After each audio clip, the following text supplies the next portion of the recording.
जय श्री कृष्ण, राधे राधे। कैसे हैं आप सब? आशा करती हूँ अच्छे होंगे, स्वस्थ होंगे। बाबा श्याम की कृपा आप सब पर बनी रहे। और आज मैं एक बाबा श्याम का चमत्कार सुनाने जा रही हूँ, जो कि गुजरात के एक परिवार का है और सत्य चमत्कार है। और बाबा श्याम ने कैसे उनको मरने से बचाया और कैसे उनको मौत के मुंह से निकाल कर लेकर आ गए। तो आइए वही सुनाऊंगी आप लोगों को। तो कंटिन्यू वीडियो पर बने रहे। चैनल पर नए हैं तो चैनल को सब्सक्राइब कर लीजिए, बेल आइकन को प्रेस कर लीजिए।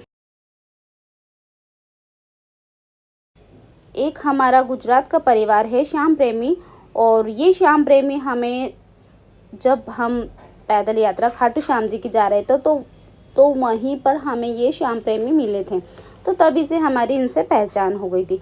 तो हम जब यात्रा से वापस आए तो वो श्याम प्रेमी हमसे कोई भी समस्या रहती, कोई भी परेशान रहती तो मुझसे वो बातें किया करती थी। तो काफ़ी टाइम बीत गए और उनका फ़ोन नहीं आया मेरे पास। तो मैंने सोचा कि क्या मालूम क्यों मुझे फ़ोन नहीं लगाया है इन लोगों ने। और मैंने सोचा कि मुझे भी याद आने लगी कि भाई इतने अच्छे श्याम प्रेमी हैं और उनका फ़ोन नहीं आया। तो मैंने उनको फ़ोन लगाया, तो भाई उनका फ़ोन ही नहीं वो उठा रहे, फ़ोन ही नहीं लग पा रहा। तो फिर मैं भी परेशान हो गई। फिर मैंने बोला चलो कोई बात नहीं।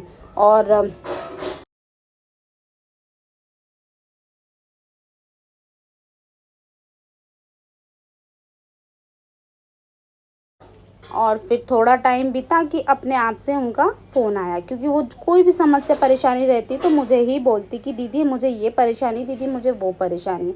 तो मैं उन्हें बस एक ही दिलासा देती कि बाबा श्याम है ना, क्योंकि बाबा श्याम हारे के सहारे हैं और हारे का सहारा बाबा श्याम हमारा। ये तो मतलब जहाँ पर रास्ता नहीं होता है ना, वहाँ पर भी रास्ता बना देते हैं।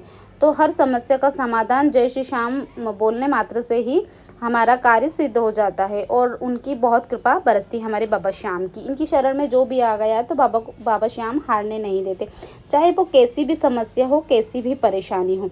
तो ये हमारे बाबा श्याम बहुत ही दयालु है। तो वो हमारे श्याम प्रेमी जो हैं वो गुजरात के हैं और बहुत ही परेशान थे।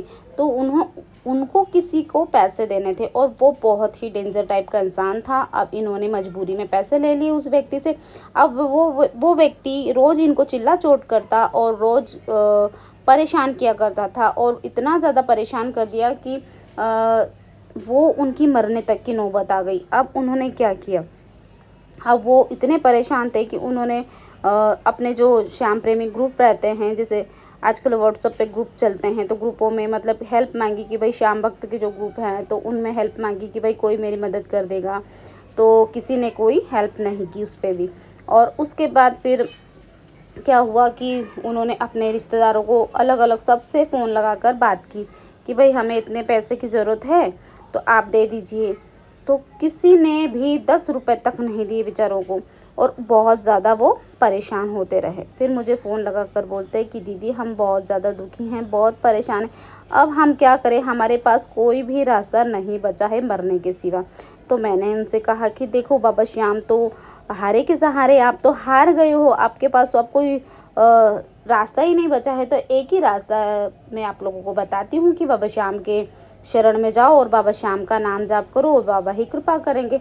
तो बेचारे वो दिन भर बाबा के सामने बैठकर रोती रही कि एक व्यक्ति ऐसा है जो मुझे बहुत ही परेशान करता है और 5,000 रुपये पर डे उन्हें देना पड़ता है। मतलब रेगुलर 5,000 रुपये उसे देना ही होते हैं, इतना परेशान करता है। और बहुत ख़तरनाक है दीदी, वो हमें मार डालेगा और मतलब हमारी बेइज्जती भी होगी और बहुत हम परेशान हो गए हैं। और किसी के सामने कुछ भी बोल देता है तो बोले ऐसी बेइज्जती से तो मर जाना ठीक है। तो मैंने बोला देखो ऐसा मत करो और बाबा श्याम के भरोसे रहो। ठीक है, मैं बाबा श्याम से अर्जी लगाती हूँ, आप परेशान ना हो। और मैंने अपने बाबा श्याम को अर्जी लगाई। उधर वो उनके बाबा की एक तस्वीर लेकर बाबा के सामने बैठे रहे। तो मैंने बोला कि हाँ ठीक है, ऐसा ही करो, आप बाबा श्याम का नाम जप करो और बाबा का ध्यान धरो, बाबा कहीं ना कहीं तो कोई तो रास्ता निकालेंगे सही,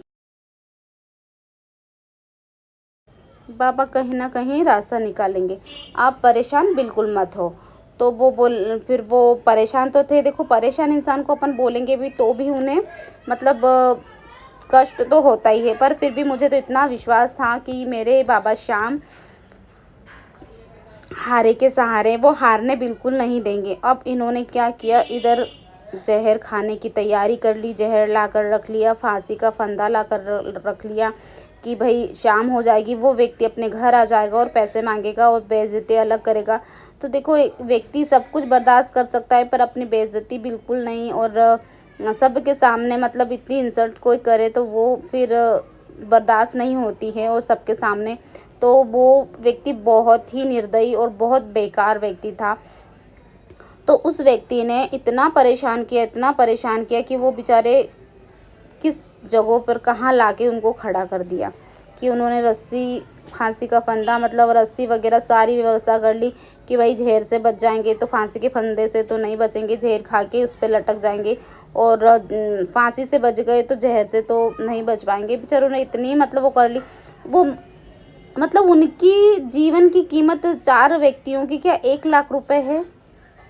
मुझे कुछ समझ में ही नहीं आता कि 1 लाख रुपए के बदले उनको मरना पड़ रहा था। वो चाहते ही नहीं है कि हम मरें, उनको मतलब मरना ही नहीं चाहते, वो भी जीना चाहते हैं। उनके भी 2 लड़के हैं, वो लड़कों को भी जीना है, मतलब माता पिता को भी जीना है, पर मजबूरन मर रहा है। क्या इनकी कीमत 1 लाख रुपए है ज़िंदगी की? एक व्यक्ति की ज़िंदगी की, 4 लोगों की ज़िंदगी की क्या 1 लाख रुपए कीमत है? पर उन्होंने सारी तैयारी कर रखी थी। और फिर मुझे लास्ट बार फ़ोन लगाया और कहा कि दीदी अब मैं लास्ट बार आपसे बात कर रही हूँ।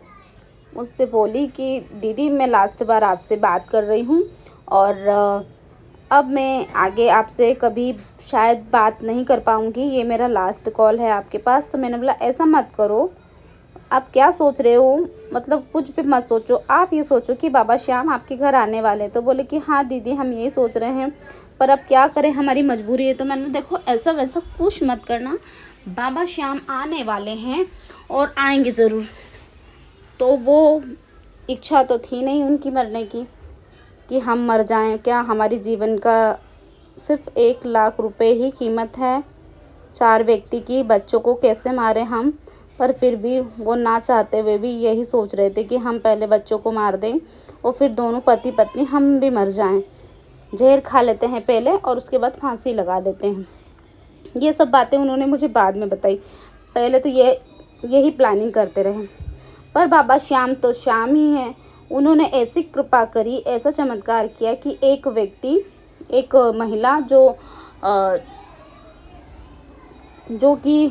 महिला जो कि डिलीवरी होम डिलीवरी का सामान लेकर आया करती थी उनके घर पे, तो सिर्फ 1 या 2 बार ही उनके वहाँ पर कुछ सामान दिया उन्होंने, शायद 1 ही बार।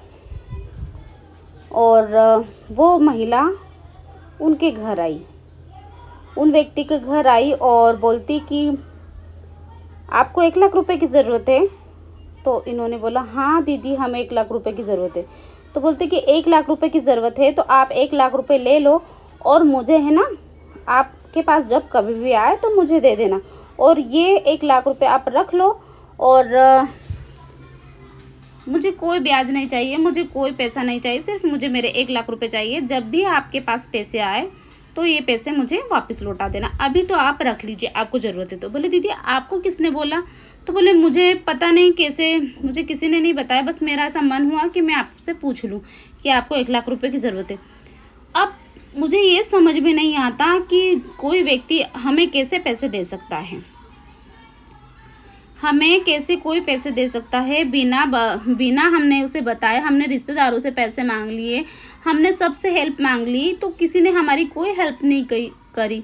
और ये हेल्प करने के लिए, ये मदद करने के लिए एक कुरियर करने वाली महिला हैं जो दीदी हैं, और ये आई हमारा मदद करने के लिए। तो ये बाबा श्याम नहीं थे तो कौन था? अब बताओ, ये बाबा श्याम नहीं थे तो कौन था? कोई व्यक्ति हमें बिना सोचे समझे ऐसे कैसे पैसे दे सकता है, जबकि हमने सबसे हेल्प मांग ली, सब कुछ किया, पर उसके बाद भी उन्हें किसी ने पैसे नहीं दिए। ये स्वयं साक्षात बाबा श्याम आए थे। तो ऐसे हैं हमारे श्याम बाबा। सभी को राधे राधे, जय श्री कृष्ण।